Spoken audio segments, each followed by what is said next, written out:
સુરેન્દ્રનગરમાં પાક નુકસાન સહાયના ફોર્મ ભરવા ગયેલા ખેડૂતોએ 7/12ના ઉતારાનું પોર્ટલ બંધ જોવા મળતા મામલતદાર કચેરી વિરોધ નોંધાવ્યો હતો।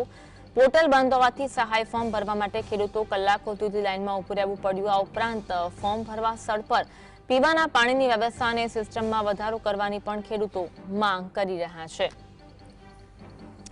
બનાસકાંઠા બાદ સુરેન્દ્રનગરમાં પણ તેવો જ ઘાટ જોવા મળ્યો છે। ફોર્મ ભરવા માટે સિસ્ટમમાં વધારો કરવામાં આવે તેવી ખેડૂતો માંગ કરી રહ્યા છે, કારણ કે લાંબી કતારોમાં ઉભા રહેવાનો વારો આવ્યો છે। ના તો પાણીની વ્યવસ્થા હોય છે, ને અન્ય કોઈ વ્યવસ્થા ખેડૂતો માટે ઊભી કરવામાં આવી છે, અને અવારનવાર સર્વર બંધ હોવાના ધાંધિયા જોવા મળે છે।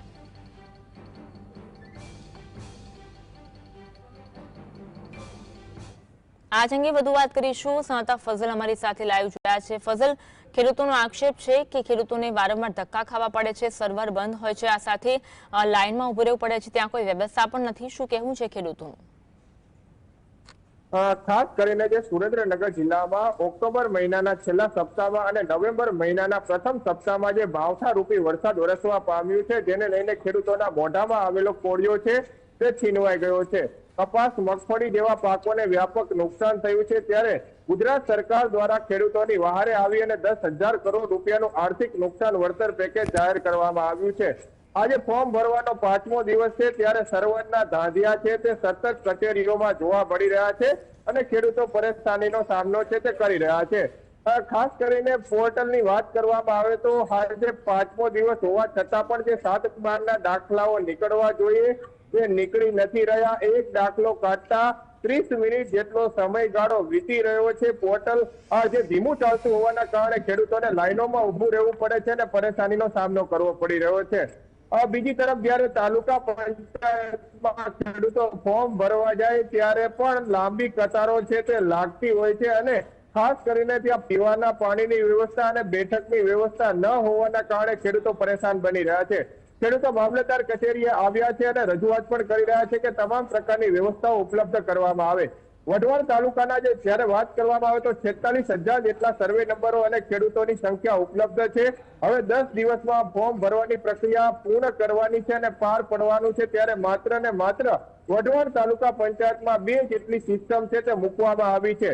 એક સિસ્ટમમાં રોજના 100 ફોર્મ ભરાય છે, એટલે 2 સિસ્ટમમાં રોજના 200 ફોર્મ ભરી શકાય તે પ્રકારની હાલમાં પરિસ્થિતિનું નિર્માણ થયું છે। ત્યારે ખેડૂતો દ્વારા હાલ માંગ કરવામાં આવી છે કે સિસ્ટમોમાં વધારો કરવામાં આવે અને ખાસ કરીને જે ફોર્મ ભરવામાં પડતી અગવડતાઓ છે તે દૂર કરવામાં આવે।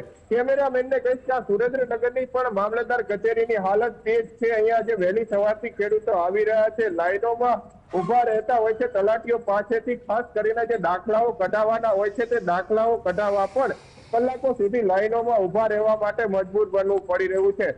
જ્યારે પણ આ પાક નુકસાન વળતરની સહાય લેવી હોય અને ફોર્મ ભરવું હોય તો તેમાં 7/12ની નકલ, બેંક પાસબુકની ઝેરોક્સ, ફોટા અને અલગ અલગ જે વાવેતરના દાખલાઓ છે તે તલાટી પાસેથી લેવાના હોય છે। ત્યારે તમામ પ્રકારની પ્રક્રિયા પૂર્ણ થયા બાદ જ્યારે ખેડૂતો તાલુકા પંચાયત ખાતે પોતાના ફોર્મ ભરવા જાય ત્યારે એક જ જે અધિકારીઓ બેઠા હોય છે તેમના તરફથી એક જ જવાબ મળતો હોય છે કે પોર્ટલ ધીમું ચાલી રહ્યું છે અથવા તો પોર્ટલમાં ખામી છે।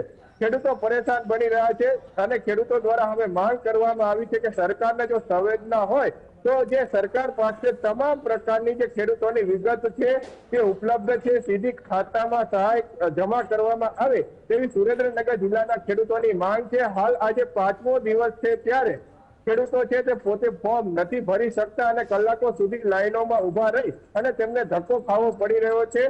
સીધી ખાતામાં સહાય જમા કરવામાં આવે તેવી સુરેન્દ્રનગર જિલ્લાના ખેડૂતોની માંગ છે, કારણ કે અત્યાર સુધીમાં માત્ર ને માત્ર 31,000 જેટલા ફોર્મ ભરાણા છે, તેની સામે ખેડૂતોની સંખ્યા 2.53 લાખ સુરેન્દ્રનગર જિલ્લામાં છે। એટલે કાંઈ ના કાંઈ પ્રકારે આ જે સમગ્ર પ્રક્રિયા છે તેમાંથી ખેડૂતો પસાર થઈ શકે તેવી પરિસ્થિતિ નથી અને ફોર્મ ભરવામાં પણ હાલાકી પડી રહી છે, 7/12ના દાખલાઓ કઢાવવા પણ હાલાકી પડી રહી છે।